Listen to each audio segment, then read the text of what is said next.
নমস্কার সকলকে, Mithu's kitchen official চ্যানেলে আপনাদের সকলকে স্বাগত জানাই। আশা করি আপনারা যেখান থেকে আমার এই ভিডিওটি দেখছেন আপনারা সকলে ভালো আছেন এবং সুস্থ আছেন। আজকে আপনাদের সাথে শেয়ার করে নেব চমৎকার একটি পাকোড়ার রেসিপি, যা হয়তো এর আগে আপনারা কখনো ট্রাই করে দেখেননি, যা মুড়ির সাথে খেতে কিংবা গরম গরম চা কফির সাথে খেতে দুর্দান্ত লাগে। তাহলে চলুন রেসিপিটি শুরু করা যাক। তার জন্য প্রথমে এখানে আমি এক বাটি ভুট্টা নিয়েছি, যেটাকে আমরা কর্ন বলে থাকি। সেই ভুট্টার যে দানাগুলো হয় সেগুলোকে আমি ভালো মতো কিন্তু ছাড়িয়ে নিয়েছি। এরপরে আমি মিক্সিং জারের মধ্যে আমি ভুট্টাটা দিয়ে এখানে ঝালের জন্য দুটো কাঁচা লঙ্কা দিয়েছি এবং দু টুকরো আদা দিয়েছি। ঝালটা আপনারা যে যেমন খেতে পছন্দ করবেন সেই মতো নেবেন এখানে। তারপরে কোনো প্রকার জলের ব্যবহার না করে খুব সুন্দর করে পেস্ট আমরা এখানে তৈরি করে নিয়েছি। একটুও কিন্তু জল দেওয়া যাবে না। জল না দিয়ে পেস্টটা ঠিক এইরকম পর্যায়ে থকথকে হবে। পেস্টটাকে ঠিক এইরকমই কনসিস্টেন্সিতে রাখতে হবে এবং এক ফোঁটাও জলের ব্যবহার করবেন না। পেস্টটা কিন্তু আমাদের সুন্দর মতো এখানে রেডি হয়ে গিয়েছে। তারপরে এই পেস্টটাকে আমরা এখানে একটি পাত্রের মধ্যে ঢেলে নিচ্ছি। যেহেতু এটাকে আমরা পাকোড়ার মতো করে ভাজবো, তো সেই ক্ষেত্রে এর মধ্যে আরও কিছু ইনগ্রিডিয়েন্টস আমরা ব্যবহার করব। তার জন্য দিয়েছি বেশ খানিকটা পরিমাণ কোচানো ধনেপাতা। এখানে আমি বড় সাইজের দুটো পেঁয়াজ কুচিয়ে নিয়েছি ছোটো ছোটো করে, সেই পেঁয়াজগুলো দিয়ে দিয়েছি। পেঁয়াজের পরিমাণটা এখানে একটু বেশি দিতে হবে এবং এর মধ্যে দিয়েছি সামান্য পরিমাণ খাবার সোডা, যাতে একটু মুচমুচে হয়, এবং পরিমাণ মতো নুন দিয়েছি। এর মধ্যে কিন্তু কোনোভাবেই চালের গুঁড়ো কিংবা বেসন একদমই যাবে না। এটাকে এইভাবেই কিন্তু ভাজতে হবে, খেতে অপূর্ব লাগে। ভুট্টার তো নানান রকম রেসিপি আমরা বাড়িতে প্রায়শই বানিয়ে থাকি, বেশিরভাগ তো ভুট্টা পোড়াই আমরা খেয়ে থাকি, কিন্তু ভুট্টার এই পাকোড়া যাকে খাওয়াবেন সে বুঝতেই পারবে না যেটা ভুট্টা দিয়ে বানানো, এতটাই টেস্টি হয় খেতে। শুধুমাত্র একটা কথা মাথায় রাখবেন, ভুট্টার এই পাকোড়াতে পেঁয়াজের পরিমাণটা একটু বেশি দেবেন, আর কোনোভাবেই বেসন বা চালের গুঁড়ো দেবেন না, এবং এটাকে পেস্ট করার সময় কোনোভাবেই জলের ব্যবহার করবে না। এটা কত সুন্দরভাবে কিন্তু জল ছাড়া মিহি করে পেস্ট হয়ে যাবে সুন্দর করে। আমরা কিন্তু মিশ্রণটা মাখিয়ে নিয়েছি, সমস্ত উপকরণগুলো দিয়ে ভালো করে মাখানো হয়ে গিয়েছে এবং কনসিস্টেন্সি আপনাদেরকে দেখিয়ে দিচ্ছি কেমন হবে। তারপরে যেহেতু পাকোড়াগুলো ডুবো তেলের মধ্যে ভাজা হবে, তো সেই ক্ষেত্রে এখানে আমি কড়াইয়ের মধ্যে বেশ খানিকটা পরিমাণ রিফাইন অয়েল গরম করতে বসিয়ে দিয়েছি। তেলটা খুব ভালো করে ধোঁয়া ওঠা পর্যন্ত গরম করে নিতে হবে।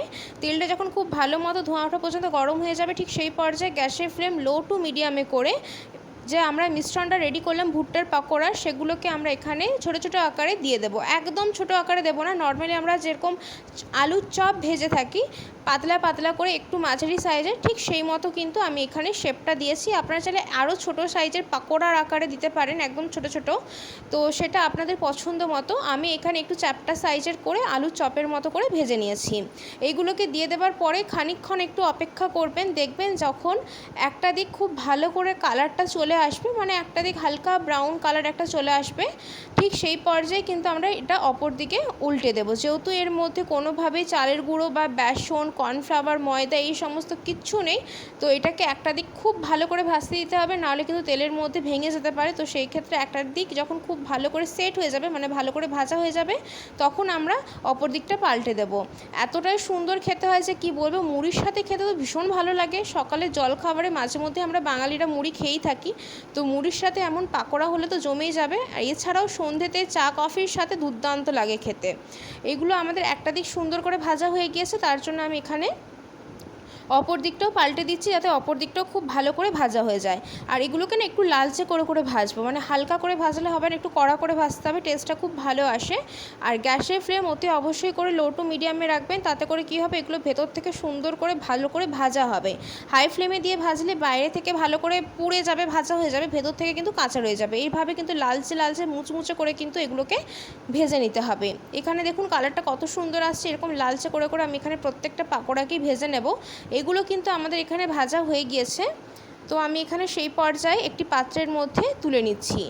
যেহেতু আমি এখানে 4-3টে করে ভাজছি, তো একসাথে সবগুলো দিয়ে দিইনি, তো বাকি যেগুলো রয়েছে সেইগুলোও কিন্তু আমি এখানে একই প্রসেসে ভেজে নেব। গ্যাসের ফ্লেমটা লো টু মিডিয়াম ফ্লেমেই থাকবে এবং এগুলোকে গোলাকারভাবে চ্যাপ্টা আকারে দিয়ে দেবো। চ্যাপ্টা করে দেওয়ার একটাই কারণ, যাতে করে সুন্দর মতো ভেতর থেকে ভাজা হয়, মানে ভেতর থেকে যাতে কাঁচা না রয়ে যায়। তো সেই ক্ষেত্রে এইভাবে চ্যাপ্টা চ্যাপ্টা করে যখন দেবেন সুন্দর করে ভাজা হবে, এবং এগুলো ভাজতে খুব একটা বেশি সময়ও লাগে না। আমার প্রত্যেকটা ব্যাচের এই পাকোড়াগুলো ভাজতে 10 মিনিটের মতো সময় লেগেছে, যেহেতু একদম লো ফ্লেমে ভেজেছিলাম, লো টু মিডিয়াম ফ্লেমে, তো সেই ক্ষেত্রে সময়টা একটু বেশি লাগবে। হাই ফ্লেমে দিলে কী হবে, বাইরে বাইরে থেকে পুড়ে যাবে, মনে হবে বাইরে থেকে ভাজা হয়ে গিয়েছে, ভেতর থেকে কাঁচা রয়ে যাবে। তো সেই ক্ষেত্রে এই ব্যাপারটা একটু মাথায় রাখবেন। এগুলোকে আমি দিয়ে দিয়েছি তেলের মধ্যে। আগেই বলেছি একটা দিক যখন দেখবেন সুন্দর মতো কালার চলে আসছে, ঠিক সেই পর্যায়ে কিন্তু অপর দিক পাল্টাতে হবে। তার আগে কিন্তু কোনোভাবে হাতা বা খুন্তির সাহায্যে নাড়াচাড়া করবেন না, তাহলে কিন্তু ভেঙে যেতে পারে। যেহেতু বাইন্ডিংয়ের জন্য এর মধ্যে আমরা কিচ্ছু ব্যবহার করিনি, না দিয়েছি চালের গুঁড়ো, না দিয়েছি বেসন, না দিয়েছি ময়দা, কিচ্ছু দিইনি। তো সেই ক্ষেত্রে বাইন্ডিংয়ের জন্য যেহেতু কিছু দেওয়া হয়নি, তাই এগুলোকে সেট হতে একটু সময় দিতে হবে। এবং যখন একটা দিক ভালো মতো ভাজা হয়ে যাবে তখন আমরা এটাকে অপর দিকটাকেও পাল্টে দেবো। এবং পেঁয়াজের ব্যবহারটা এতে বেশি করে করলে কিন্তু টেস্টটা খুব ভালো আসে। ঝালটা যেহেতু আমি ভুট্টার সাথেই কাঁচা লঙ্কা পেস্ট করেছিলাম, তো সেই ক্ষেত্রে এখানে আমি আর কাঁচা লঙ্কা দিলাম না। আপনারা চাইলে কাঁচা লঙ্কা এর মধ্যে আরও দিতে পারেন, ঝালটা কম বেশি আপনাদের প্রয়োজন মতো করে নিতে পারেন।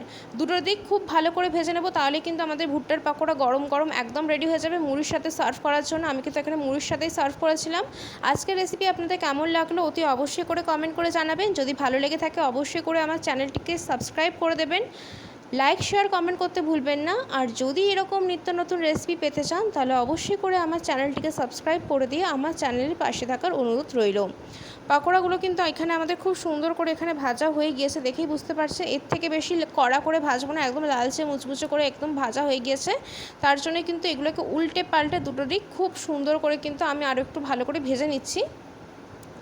খানিকক্ষণ হাতে সময় নিয়ে যখন দেখবেন যে খুব সুন্দর করে দুটো দিকই আমাদের এখানে ভালো মতো ভাজা হয়ে গিয়েছে, তখন কিন্তু এগুলোকে আমরা একটি পাত্রের মধ্যে তুলে নেব।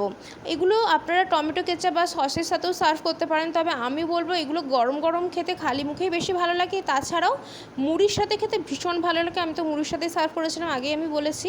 তো আপনারাও এই ভুট্টার পাকোড়ার রেসিপি আগে বাড়িতে কখনো ট্রাই করেছেন কি না আমাকে কমেন্ট করে জানাতে পারেন। রেসিপি কেমন লাগলো কমেন্ট করে জানাতে একদম ভুলবেন না।